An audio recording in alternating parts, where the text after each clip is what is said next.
In the moment where you fall short, He still loves us. He still pursues us. He still chases after us. And He calls us righteous and He calls us holy.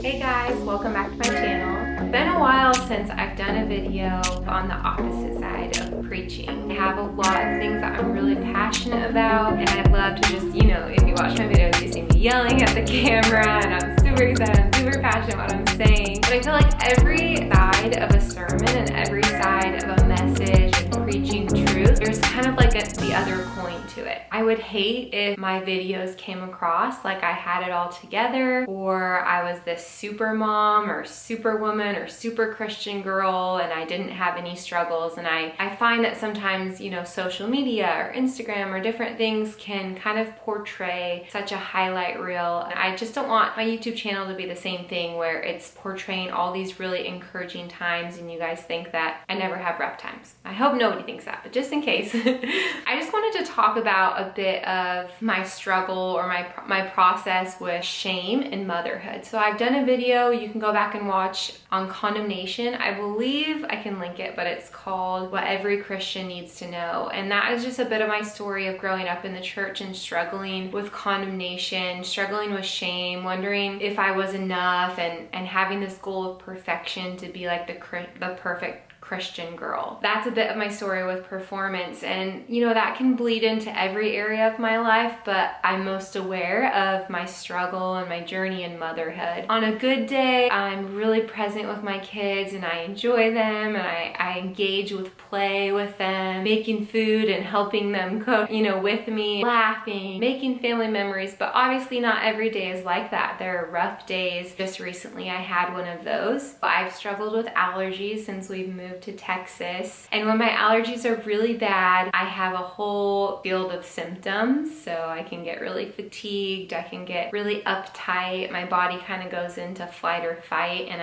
I notice I don't have as much patience. I've kind of mentioned these in some of my videos. I'm definitely not as kind to my kids, and I find that even my consequences and my boundaries come across more as threats. I can just be really stressed out and impatient. I want to go under the covers of my bed and pull the comforter over my head and just escape. I want to escape my responsibilities. I want to escape the stress of the day. As a mom, it's just a lot. Having kids always need something from you. It can be really overwhelming. It can be really scary. I've kind of navigated some of that, being able to call a friend and be vulnerable and talk to them about how overwhelmed I'm feeling, or have a conversation with my husband where I just cry and I tell him this is a lot and I don't feel like I'm doing a good job.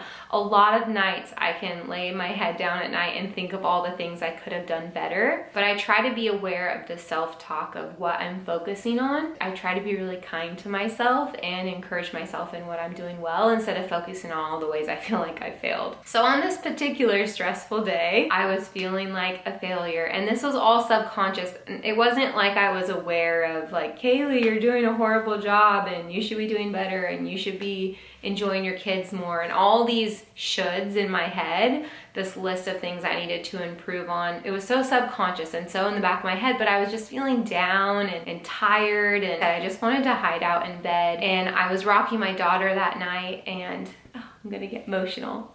And as I was rocking her, she just fell asleep on my chest. I kind of had some mental space to realize, wow, I'm feeling really emotionally down. I'm feeling like I failed as a mom today. I was impatient, I was short, I was harsh. I just feel like in all the ways that I hold as standards and core values to be kind to my kids and the way that I aim to parent, I fell short in. And I was reminded of a sermon that I recently listened to on shame, and I just felt encouraged to invite the Lord's love into my heart in the midst of feeling like I failed. So it's really easy, especially as Christians, to love and celebrate ourselves when we're doing really well. It's easier to be proud of myself when I've had a really good day, and to be like, wow, I'm doing an awesome job, and look at how I've grown, and look at the ways I've improved in this area of being more patient or not biting my husband's head off. It's easy to be proud of ourselves when we're doing really good, and it's easy to love ourselves when we're doing really good, but it's challenging and it can be really hard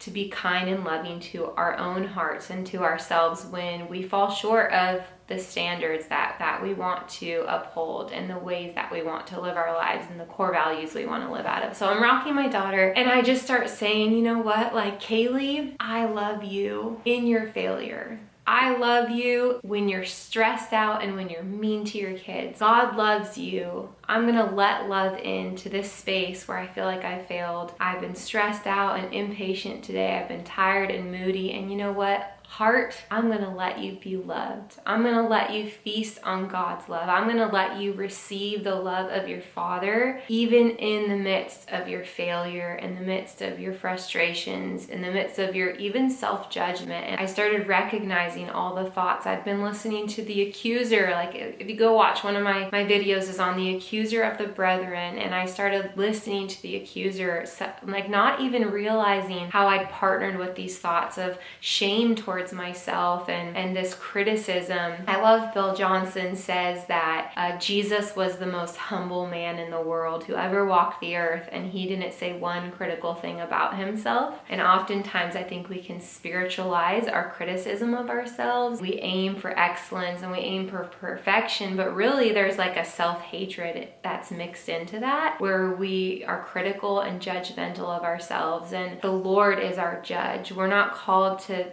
really judge ourselves or to judge others, but we're called to let the Lord judge us. And he actually judges us as righteous. We're the righteousness of God in Christ Jesus. And when he looks at us and he sees our shortcomings, he actually says that's not who you are. It says he chooses to remember our past no more. He chooses to separate us from our sin. And actually, like I've said in some of my other videos, he paid the price for our sin. On the cross, we were co-crucified with Christ. We no longer live, but Christ lives in us. We're a totally new creation. So what does that look like practically on days when I feel like a crappy mom, when I feel like I didn't have patience and I didn't feel like a good Christian woman today, you know? If we're being real and we're being honest, every single person in the world is just a human. There is no superhuman, got it all together. My dad says everybody takes the crap. Like, everybody goes to the bathroom. Like, everybody has rough days where, especially in motherhood, where we just feel like, man, we suck today. I guess just the biggest takeaway of this video that I want to share with you guys is taking those thoughts captive and making them obedient to Christ. And how do we make those obedient to Christ? Is we take the shame captive. I take the shame, I take the condemnation, I take the guilt, the mom comparison, like all these things as moms that we can be so critical in our desire to be excellent mothers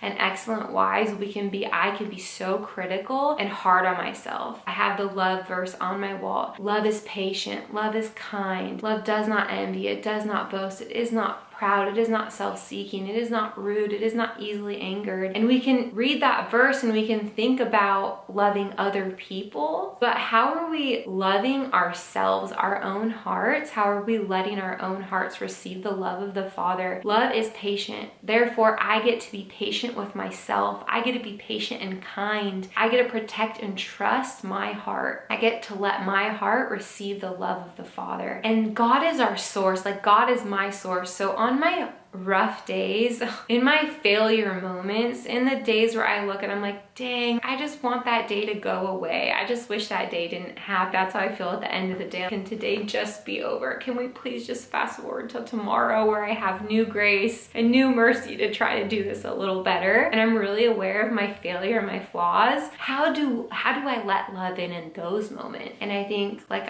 you know, I'm saying this is just more of a conversational video. I'm trying to kind of be more real and vulnerable with you guys, but it's bringing that shame to the Father and saying, Lord, I'm gonna let your kindness into my heart. Kaylee, I'm not gonna be mean to you right now. I'm not gonna beat you up. I'm not gonna criticize you. I'm not gonna shame you. I'm not gonna tell you all the ways you could have improved, but I'm actually gonna celebrate what you did well today. And I'm gonna love you in the ways where you didn't do a great job. And so I just, you know, finished rocking my daughter, and I went through moments in my mind where I did a good job. You know, I sat down and I watched TV shows with my kids, and I chose to be present and cuddle them instead of doing all the dishes. And for me, that was a win. It was a win to sit down and not to stress clean. Or it was a win to stop eating all the junk food. I realized in a moment I was overdoing it, and it was a win to stop. And it was a win to say, you know what, Kaylee, it's okay that you're tired today. It's okay that you're overwhelmed. It's okay that you don't feel like you have a lot to give. It's okay.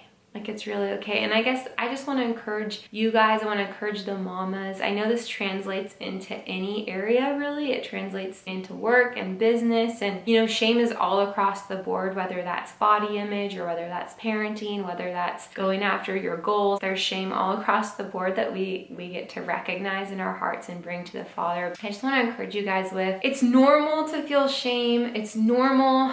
In a sense, it's normal in the sense that we are in a battle. We have an accuser, and the accuser comes and he gives us those thoughts, and he wants us to own those thoughts. And that's what I mean by it's normal. But the truth is that we get to take those thoughts captive, and we get to bring them to the Lord, and we get to receive his higher truth. We get to receive his kindness and his love that breaks the shame. It breaks the condemnation. It breaks the oppression. You know, I felt like the Lord just whispering to my heart, I'm so proud of you. I'm so pleased with you. In the moment where I fall short, in the moment where you fall short, he still loves us. He still pursues us. He still chases after us. And he calls us righteous, and he calls us holy. I hope this encouraged you guys. I know it was a little bit different of a video, but you know, some days I feel the fiery passion, excitement of what I'm preaching, and other days I feel a little bit more tired and the weather's a little more gloomy. But I'm still loving Jesus. I'm still loving my kids. I'm still giving myself to growth and to processing through life. And that's what it was today. So I hope this blesses you guys. I hope it resonated with you and that you're able to connect with some of the truth in it. Bless you guys. Let me pray over you. So Father, I thank you for everyone watching this video, and I pray that you would just bring to the front of their mind the thoughts and the accusations and the criticisms and the shame that maybe they've been listening to on repeat, the cycles of thinking in their mind. And I pray that you would bring it to the forefront, and you would help them discard that negative self-talk, Lord, and that accusation. And I just pray for a holy moment right now, Lord, where they would hear you speaking over them, your pleasure and your delight and the joy that you take in them, just like we delight in our kids, Lord, that you're delighting in us. And I pray that everyone watching this video would feel the delight and the pleasure, even in the midst of their failures, Lord, that they would let love in, they would let your presence and your kindness into their hearts. In Jesus' name, amen. Bless you guys.